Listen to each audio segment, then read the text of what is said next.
Ladies and gentlemen, welcome to the Tayler Yarish show. How's it going? This is the podcast directly before Thanksgiving. Why do my headphones sound so weird? Hold on one second. One moment. Is that better? It'll have to do. Yeah, it's the Sunday/Monday before Thanksgiving, before we all go home and fight. I don't know if that's actually true. That seems just to be the perpetuated stereotype now about Thanksgiving is it's not about food and family. It's just about fighting with your aunt. Right? Man, what a shift, huh? It's been like a few years since I can't even remember the last time I was like with my family on Thanksgiving and we were all around and like we kind of did the whole thing up. But now it just seems to be this, it seems like the Super Bowl of arguments is right around the corner, and it was never the thing growing up, man. It was all about the food. Like I miss when that was the thing with America is like, that's our fat day. But now it's the day where, we've all stockpiled our arguments about whatever the fuck is going on in the world, and we're all just going to go ahead and butt heads over some mashed potatoes. That's the new holiday, right? Like, I think that the Thanksgiving Day parade, I don't know, I think the balloons shouldn't be like turkeys and shit anymore, They should be like balloons of the shit that we argue about, right? Like this year at the Thanksgiving Day parade, they should just have giant floats of like, syringes and an AR-15, I think, because that's really what the day has become about, if you ask me. I don't know. I never thought about anybody's political view growing up, like in my family. I didn't even know, number one, that politics like were a thing, but I also didn't think of any of my family members as political. Like there's, when I went to Thanksgiving, it was like, oh no, I have to sit next to my aunt who made the stuffing and I have to pretend that it's not dry and bland. And that's going to be my struggle for this evening. But now there's like, 14-year-olds on TikTok being like, my aunt's a conservative and I got to be with her. It's like, just eat the stuffing, dude. It couldn't be a better day, man. There's fucking food.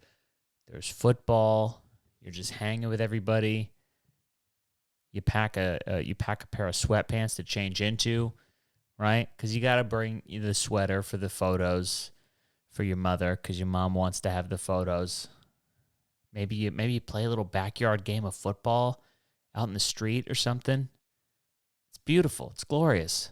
You work up a nice sweat and then you come inside, slam down some food. There's enough cranberry sauce to go around. I mean, come on. The kitchen is 1,000 degrees because the oven's been going since 8 a.m. that morning. Your little cousins are running around, slipping and sliding in your socks, and one almost bangs his head on the corner table, and it's like a big deal for a second, but then everybody forgets about it. And then two kids like get lost and they run off. They're outside and they're gone for a little too while, and someone's like, hey, where did they go? And you're like, I don't know. And then it's like that's the thing for a second, and then they come back and they're just like a little out of breath, but everything's fine. Your grandfather's watching football and he hasn't moved for 3 hours and hasn't been, he's not going to do anything. Like that's Thanksgiving. But now, like, who kicks it off? That's really the asshole to blame. Is the first person to be like, well, yeah, I mean, if they didn't have these mandates coming in, then like that guy, note whoever that person is this year that kicks off the argument or the opinion about something going on. because they're the ones. They're the ones who are responsible for you not having a good time. But speaking of a good time, dude, have you heard this new Kid Rock song? It's called "Don't Tell Me How to Live." I mean, it is cartoonishly great because it's so outrageous, but also there's tons of people that are going to be like, this is my new fucking anthem. It's called "Don't Tell Me How to Live." You could just fill in the blanks. I mean, it starts off, it's like a bunch of television, like news screens, and, you know, it's like CNN and NBC and all this shit, and then it like zooms in on one of them, and then it's him, and this is it. This is the audio to the beginning of the song.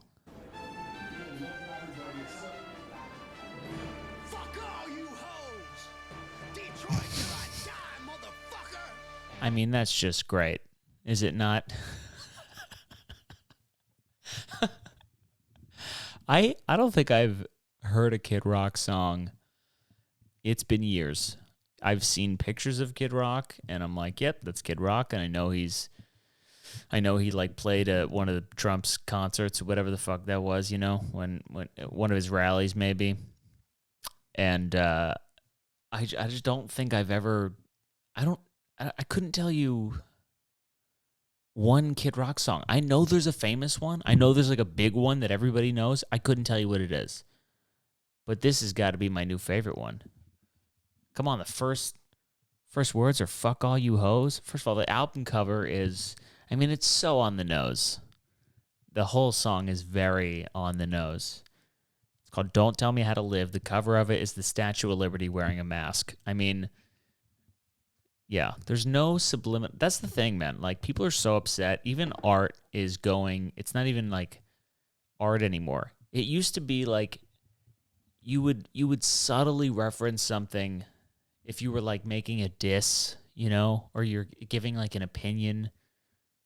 You had to infer, you know, you had to like read the lyrics, you had to like watch the video, you had to do, you know, you're like, you had to listen to it like 10 times, and then you're like, oh, this is about Vietnam? Oh, fuck. Oh, I didn't even realize that. Like, you could still listen to the song on its own without realizing that the song was about people, you know, going to war or whatever. But, I mean, when you kick off the song with "fuck all you hoes," I mean, some of the lyrics, you know. So what the fuck's up with all the backlash, you snowflakes? Here's a news flash. Ain't nobody gonna tell me how to live. It's like, just do a fucking Instagram live, you know? He's sitting there with his fucking, he's got like the fur. I guess that's his thing.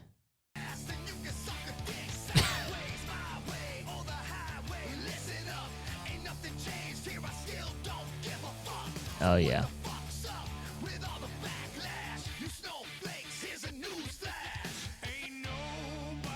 I mean, also the dude that he has in the music video with him, I guess, that he collaborated with, his name, like the band's name, I guess, is Monster Truck. This dude, he's great. He only sings the hook, but if you watch the video, when he says, like, his one line is "ain't nobody gonna tell me how to live," and he fucking gives so much face to the camera. He gives so much, like, I'll put up a picture, just like so much fucking, ain't nobody gonna tell, like, dude, these guys were like, cut. That's the take. That was fucking, I mean, how old is Kid Rock now, dude? How old is he? Dude, 50 years. He's got a thick-ass chain. I mean, kind of respect. With the fur.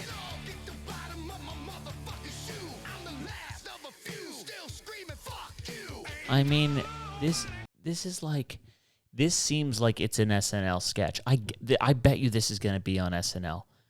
You know, they're going to do some parody. You can't even do a parody of this music video because it's already a fucking parody. I mean, there's just like, you know, he's calling people snowflakes. So like he's dancing and there's like fire coming up and then there's snowflakes falling like into the fire.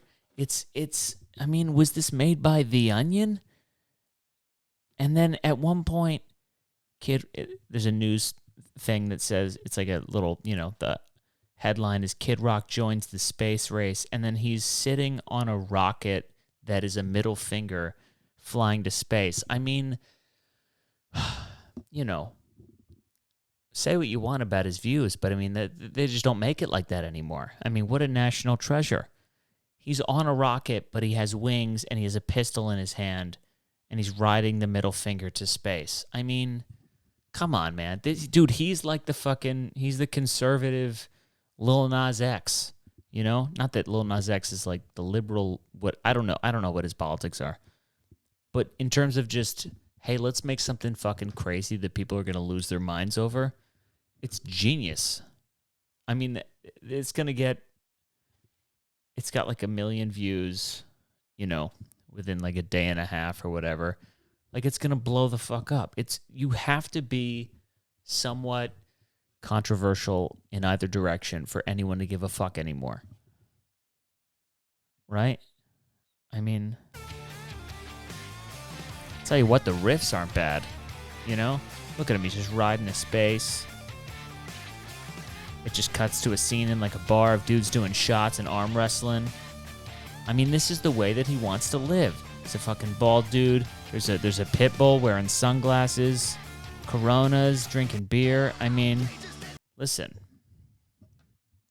Don't tell that dude, how to live. He's going to come down with the boot. Or so it says.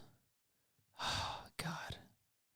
Who's going to save us? We're so fucking lost. Who's going to save us? You know what? I think the only person that's going to save us is Tiger King. Right? That's the only thing that can really, I feel like we need a TV show that will bring us all together, I think that's the only thing that we all collectively give a shit about, where we can just stop talking about everything else and we all just get hooked on a show for like a week. It only lasts a week though. They need to like silently make a badass show, but only you need to make like 6 seasons before you release any of them. So that way you can you release one and then you wait like a week and a half and then you release the second season and then the third season and then the fourth season, just to suck up people's time and get them to stop bitching about stuff. I don't know what I'm talking about. In Europe right now, it's getting a little hectic, allegedly. There's large protests going on over the mandates, which I thought was our thing, I thought we were the ones that would protest and riot over said things, But now they're doing it as well, all over Europe. I don't know where they are. I think they're not even at like, oh, you have to wear masks in restaurants. Like, they're not even taking that. We fell down pretty easy to that one.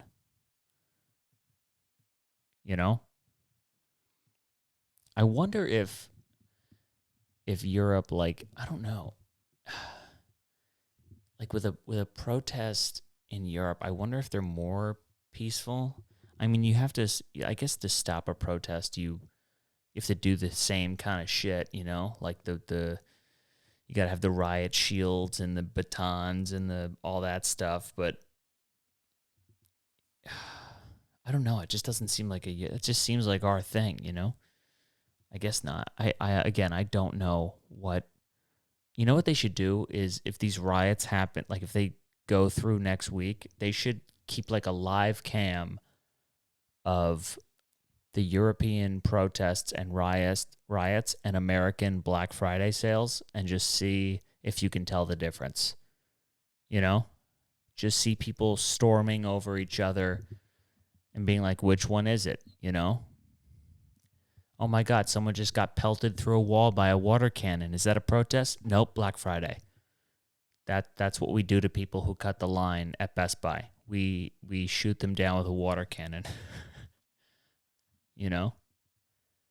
What's with the smoke bombs and tear gas clearing the streets? Is that because of COVID? Nope, it's because there were only a few TVs left. and we had to shut it down.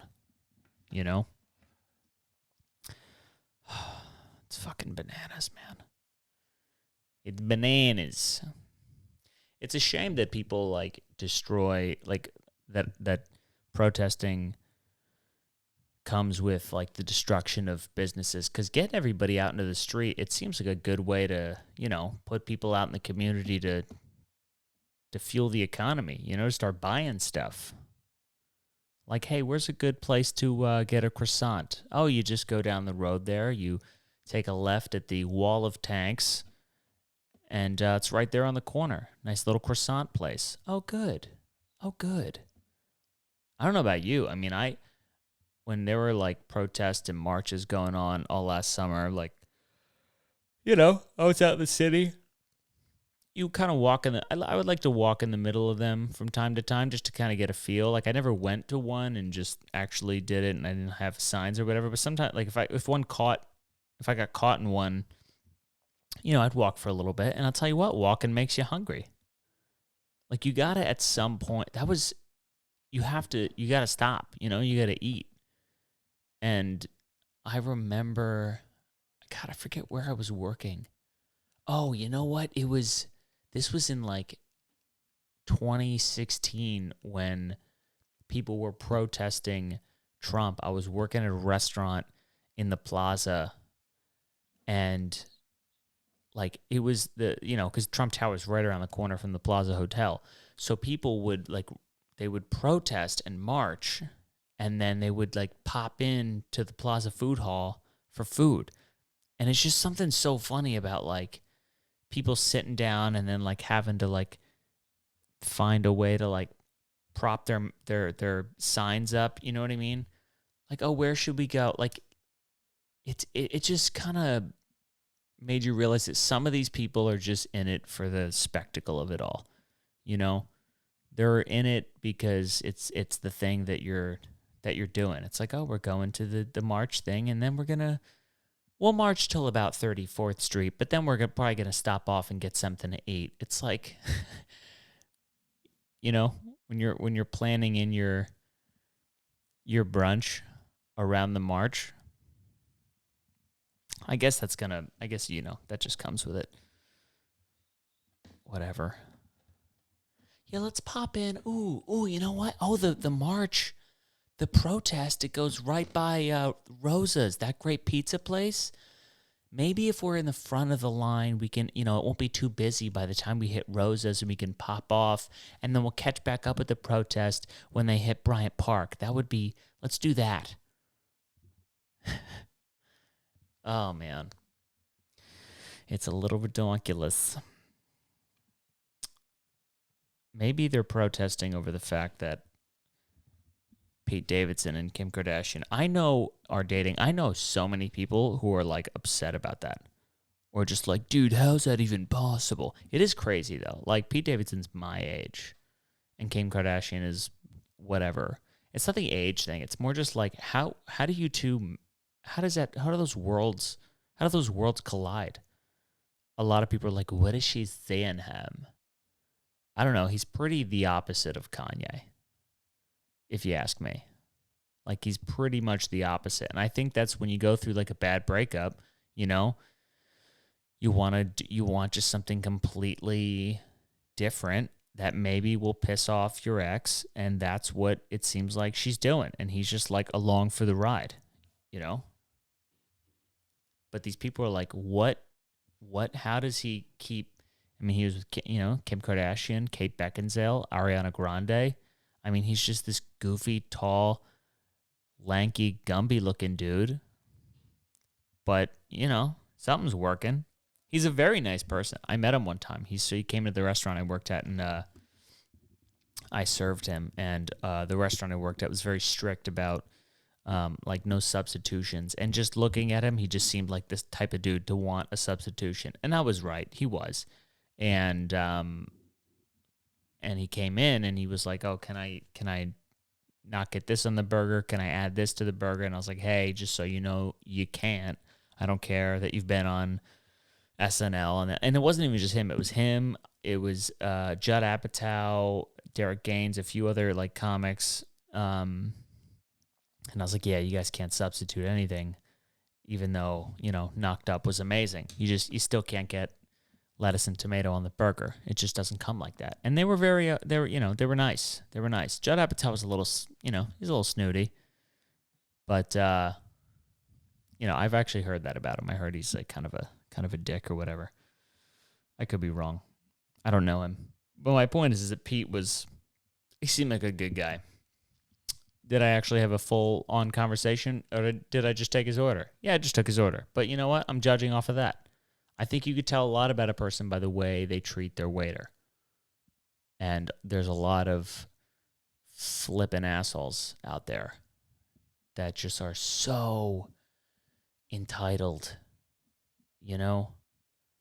Like the hotel I work at, I don't work in the restaurant anymore, but I pop in there sometimes and I get reminded about just how much I didn't like it, And I see the servers and the managers in there running around, and they're just like, the look on their face of just like, I want to kill this guy is so, it shoots me right back in there. And it's been, a while. Like when I was working at the restaurant, I've been a manager I was a manager for a while, so I didn't always have direct contact with the guests, but I could like see from afar of them just being a douche. I mean, my instincts on if you were going to be a good customer or not were so sharp. I mean, I could tell by the way that you fucking take your jacket off whether or not we're going to have problems. You know what I mean? I could tell by the way that you flip your water glass or the way that you ruffle your napkin whether or not you were going to give me shit about the eggs. You get a feel about somebody. And now I'm, working front desk at a hotel, you get the same kind of thing. Somebody walks in, the way they set their suitcase down, you're like, oh, here we go. You can just tell. People give off, it's not a vibe. It's body language. That's what it is. And you just get to, any customer service job, you get to learn. You could just tell somebody's body language. And, yeah, you shouldn't judge that. Sometimes you're wrong. Most of the time you're not, though. Most of the time you're dead on. I'll see people get out of the cab and they're like walking into the hotel, and I'll purposely excuse myself to go to the bathroom so I don't have to take that customer.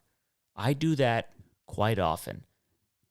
If you worked with me at this hotel, you would think I have some type of bladder issue because I take 14 pee breaks a day. Now, 10 of those are real, but still, I take many. Oh, I got to go to the bathroom. I got to go to the restaurant to check on something and blah, blah, blah, blah, blah. I find as many excuses as I can to get away from the desk so that I don't have to talk to people. Because that's the shift of working in a restaurant versus working at the desk. Is the restaurant, the customer may have been an asshole, but I go up to you, we have our interaction, and then I get to walk away. I choose when I walk away. But the desk is the complete opposite, where I just have to fucking stand there, and these people just come up to me. I'll be talking with somebody. I'll be in the middle of talking with them, and they just come and they just butt in, and they're just like, hey.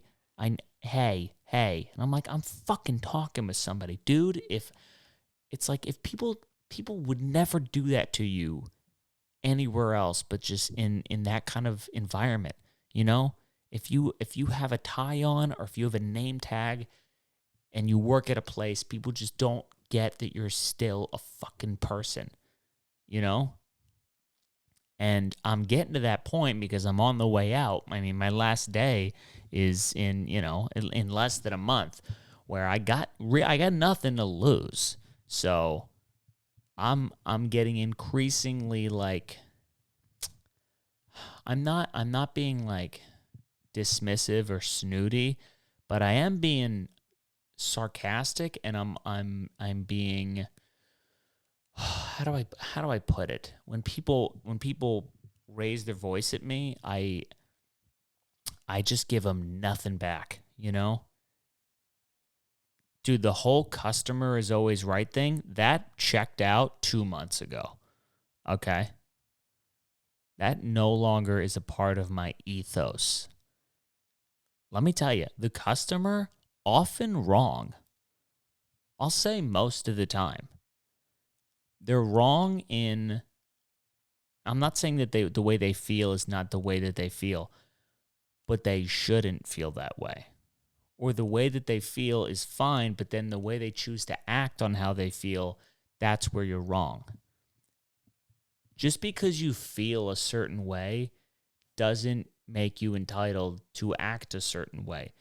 Fucking control yourself. You're 60, okay? I don't care that you think you're special because you wrote a book that, 1,000 people in London read and no one really gives a shit. Dude, there was this guy today who's like he's like the highest or most prolific insurance salesman in London. And I had 4 people call me before this guy even got to America just to make sure his reservation was perfect. And I'm like, I know this guy's going to be fucking a lot to handle.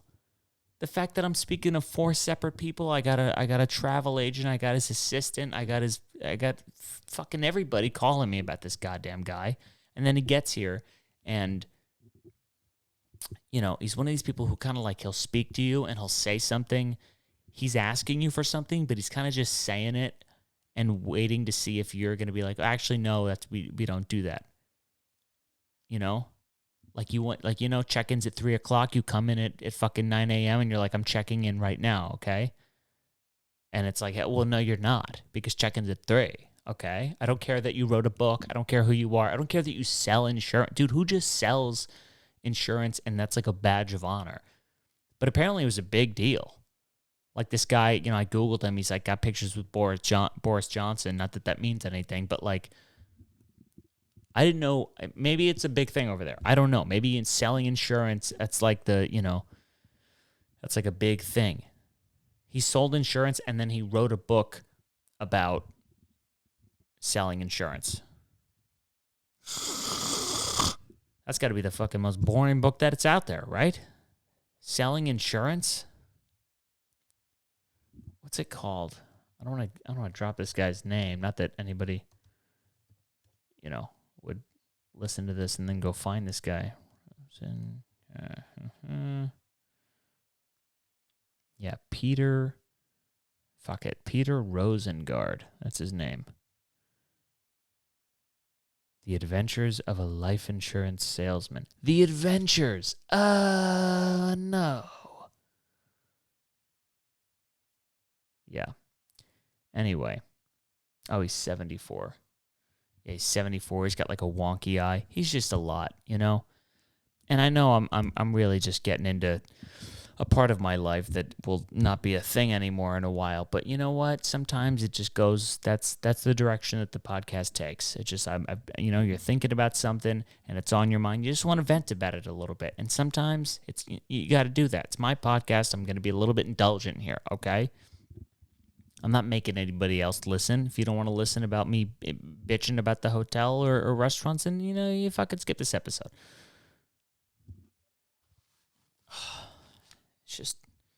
It's just a lot, I'm so ready to not give a shit about anybody else's thing. You work at a place, you clock in at a place, you're on their time. It's like, I don't know. I get the sentiment behind the anti-work movement about people just not wanting to do shit. I don't not want to do shit. I just don't want to do somebody else's shit. Like, I think you should still have a fucking purpose and you should still be working. But, like, I get the thing of, like, oh, I want to do my own thing. And sometimes you got to do somebody else's thing to get your own thing. If you want to start a business or something, maybe you got to work at a place to figure out how to, you get the experience and then you go whatever. I mean, there's people out there that are just like, no, I just don't want to work, and then they're just going to quit their job, and I don't know what the plan is, but, yeah, I don't know. It's just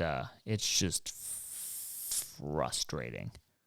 Anywho, I'll we'll get the fuck off here. But listen, this is before Thanksgiving. If you're going home to your family, just don't engage. That's my advice. If I had any advice, don't engage, because people are going to try to rope you in. There's going to be shit that's brought up, and they're going to suck you in. Don't get sucked in. Someone's going to be like, well, actually, I think it was self-defense. Hey, take a breath. Just don't get sucked in, And then somebody else is going to be like, well, I think what they're doing with the mandates is correct. I think we should be locked down again. And then you're going to be like, don't do it. Okay, don't engage. That's my advice. Just kind of smile and nod and watch everybody else, while everyone else is arguing, the food is right there. Okay? You can't argue and chew. So let everybody else argue, and then you get the sweet potatoes. You know what I'm saying? Like, be smart about this. Because nobody's gonna change anybody's mind at the dinner table, okay? Nobody's going to get full of a perspective from somebody else, but you're going to get full off the mashed potatoes that other people are not eating, okay? They're not even going to they're going to be so balls deep, into Kenosha that, they're not even going to realize that the table has been cleared and it's dessert time. So you get the first scoop of ice cream over that apple pie. That's how you do Thanksgiving like a champion, okay? So I wish you luck, and we'll see you back next week. Thanks for listening. Peace out.